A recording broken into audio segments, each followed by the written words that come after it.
Saya Teyeng Wakatobi.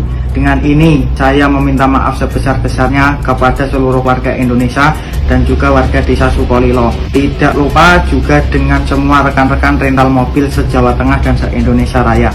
Teyeng Wakatobi minta maaf dan ngaku tak terlibat aksi pengeroyokan bos rental di Sukolilo Pati. Selebgram asal Pati, Jawa Tengah, Teyeng Wakatobi alias Gigi Racing membuat klarifikasi permintaan maaf terkait viralnya video di tempat kejadian perkara pengeroyokan pengusaha rental mobil di Desa Sumbersoko, Sukolilo Pati beberapa waktu lalu. Dalam video yang viral, Teyeng Wakatobi berada di depan mobil yang hangus terbakar di lokasi kejadian. "Kita kasih paham buat yang kurang paham, kita hajar buat orang yang kurang hajar, Sukolilo bos jangan main-main di sini," ujarnya dalam video yang diunggah akun Instagram Momo Medsos. Melalui video klarifikasinya, Teyeng Wakatobi menegaskan jika ia tidak terlibat dalam pengeroyokan maupun pembakaran mobil. Pria bernama asli Bagas Kurniawan itu berujar dirinya membuat konten setelah 4 orang korban pengeroyokan sudah dibawa ke RSUD Kayen.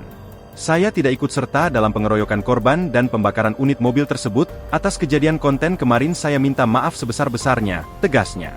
Teyeng mengaku ia membuat konten tersebut hanya untuk mencari viewer di akun TikToknya. Saya membuat konten hanya untuk viewer dan uploadan TikTok saya.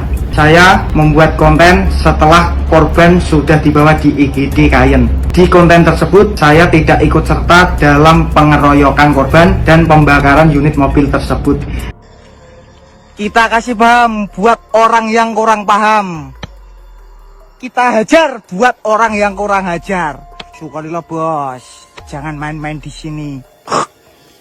Download Tribun X sekarang, menghadirkan lokal menjadi Indonesia.